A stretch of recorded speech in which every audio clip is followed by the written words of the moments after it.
Hola a todos y todas, nos encontramos nuevamente ahora para empezar con nuestra clase número 2, en donde vamos a ver 3 contenidos nuevos de esta segunda unidad que van a ser primero distribución normal, luego porcentajes notables y luego distribución normal estándar. ¿Ya? Estos 3 contenidos sí los vamos a ver en 3 videos distintos, pero para todos nuestro objetivo va a ser llegar a calcular probabilidades utilizando porcentajes notables y distribución normal estándar.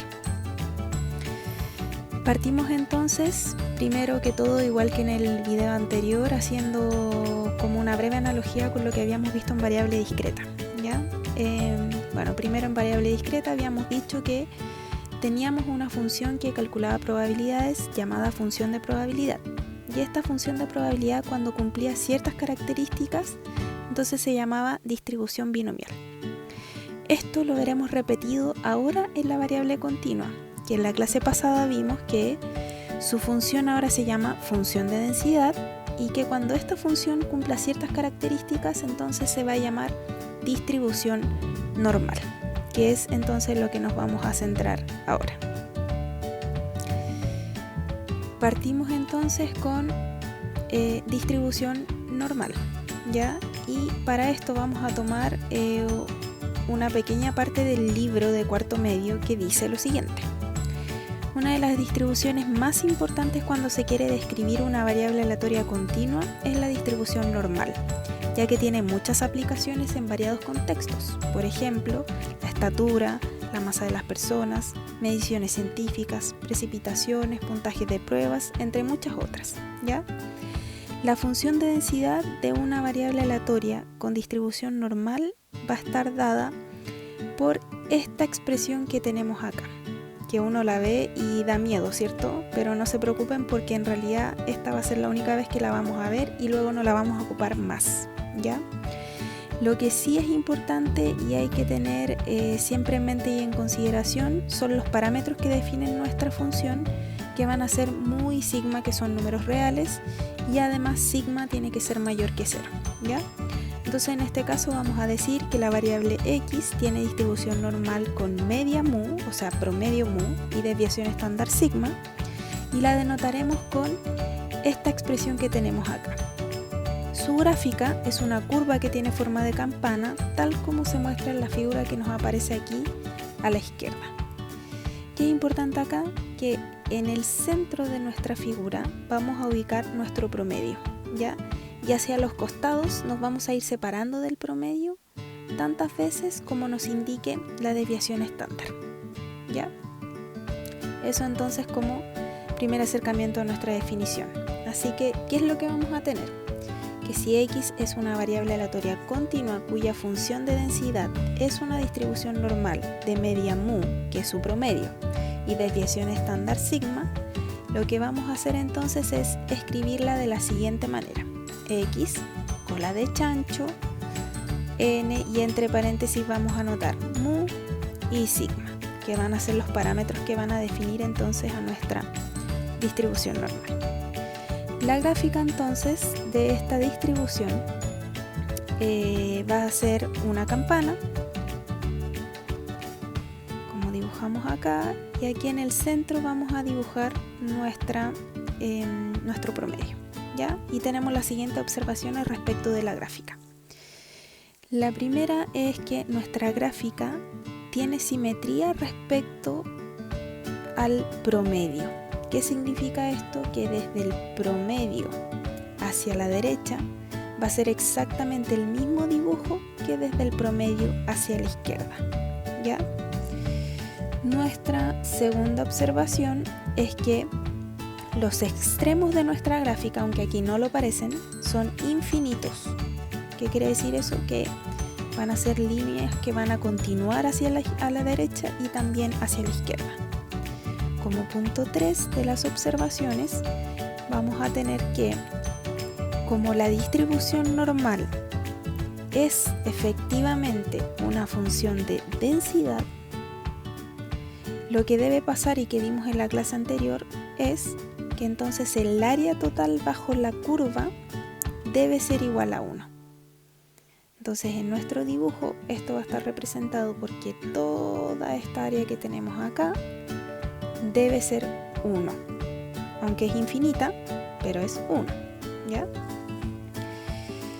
Como cuarta observación tenemos entonces que por simetría se cumple la siguiente igualdad, ¿ya? Y es que la probabilidad de que la variable sea menor que el promedio va a valer 0,5, que es la mitad de nuestra gráfica. Y esa misma va a ser la probabilidad de que la variable sea mayor que el promedio. Así que mientras tenemos acá en nuestro dibujo, hacia la derecha, hacia la izquierda del promedio, quiero decir, tenemos 0,5 de probabilidad y 0,5 de probabilidad. Como observación número 5 tenemos que los parámetros que son mu y sigma, ¿ya? Influyen en cómo se va a graficar nuestra función de densidad, o sea, van a influir en la forma en que va a tener la campana que va a representar a nuestra distribución normal, ¿ya? Para ello, como primera cosa, vamos a recordar que la desviación estándar nos indicaba o nos proporcionaba información sobre la dispersión de los datos. Entonces, lo que vamos a tener es que a menor dispersión vamos a tener una campana que va a ser mucho más angosta, ¿ya? O sea, va a estar mucho más cerca del promedio. Por el contrario, si tenemos mayor dispersión, lo que vamos a tener es una campana que va a ser más ancha.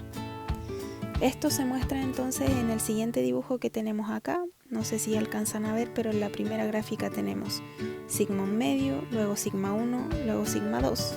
Y así a medida que va creciendo, entonces se va volviendo más ancha nuestra campana. Por otra parte, vamos a tener información también sobre el promedio, ¿ya? El promedio, entonces, recuerden que va a ser el dato que nos va a indicar cuál es el centro de nuestra campana, ¿ya?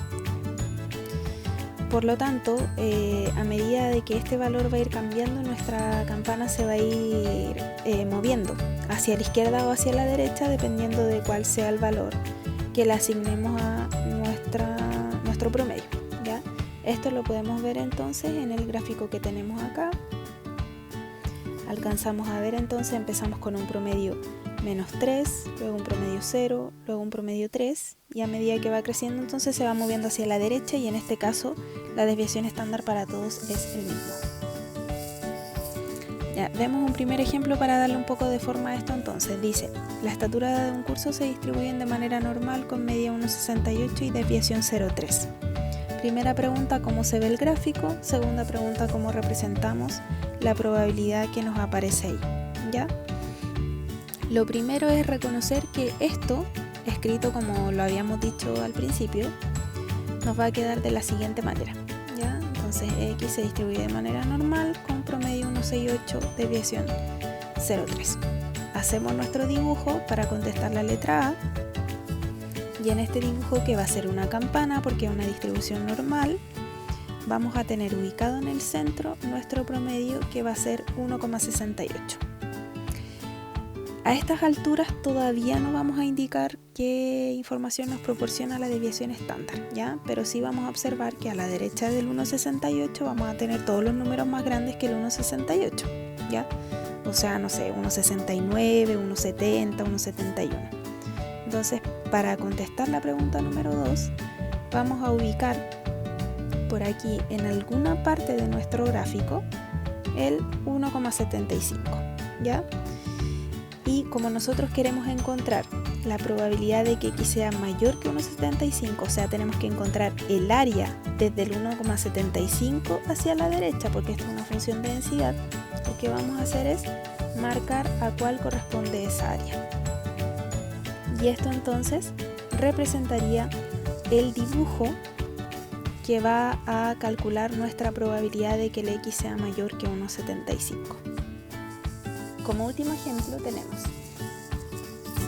X va a ser una variable con distribución normal de promedio 12 y desviación 0,5 y vamos a graficar las probabilidades que tenemos acá. Entonces vamos a partir dibujando nuestra campana. En el centro vamos a ubicar nuestro promedio y vamos a ubicar en nuestra campana todos los números que están escritos aquí en las preguntas. ¿Ya? Entonces vamos a querer el 10, el 11 y el 13. Entonces partimos con la letra A, que nos pide la probabilidad de que la variable sea menor o igual que 10. Así que marco el 10, tacho los menores y esa va a ser la área que debería calcular para saber cuánto vale esa probabilidad.